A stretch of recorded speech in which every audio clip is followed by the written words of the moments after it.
To teach our dogs their own start button, we're going to start with a neutral object that our dog doesn't have any particular feelings about. So for Jane, I'm going to use this pen.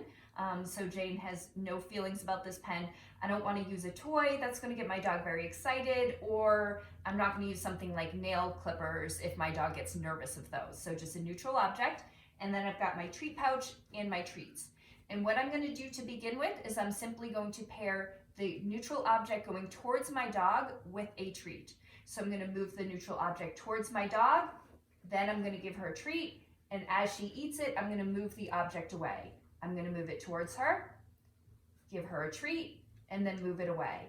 So all I'm doing right now is I'm pairing the pen with a treat. So what happens is Jane starts to anticipate, well, gee, I really like that pen coming towards me because it means I get a treat.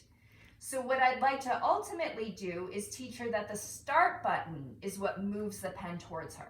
So after I've established this pattern and I have my dog anticipating that the pen is going to come towards her, and when it does, she gets a treat, then I'm going to simply stop and I'm going to wait to see if I get any sort of behavior from Jane. So basically, she just looked at the pen, so I'm going to move that towards her and then give her a treat. So I'm going to tell Jane that any sort of action from her is what's going to get this pen to move towards her. Now she's kind of being a little still, so I'm just going to wait things out. She put her chin on my leg, so I'm going to use that as an opportunity to move the pen towards her. Now she may give me the same behavior over and over again, or she might try different behaviors. I'm going to reinforce any sort of effort from Jane. Except for right now, I'm not going to reinforce eye contact from her because I would like a start button other than that. So basically, I'm telling her that anything you do is going to get this pen to move towards you. Once I get some more consistent behaviors, then I'm going to be a little bit more picky and I'm only going to reinforce what I like. So she just gave me her paw. I'm going to move the pen towards her.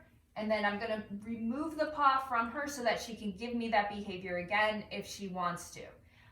Now Jane understands the concept of a start button, so she's going to give me more exaggerated behaviors, like she gave me the chin rest and the paw raise.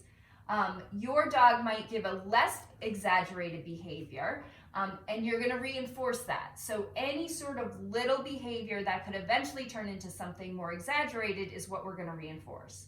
So I'm just going to wait her out. When she gives me the start button, the pen comes towards her and she gets a treat.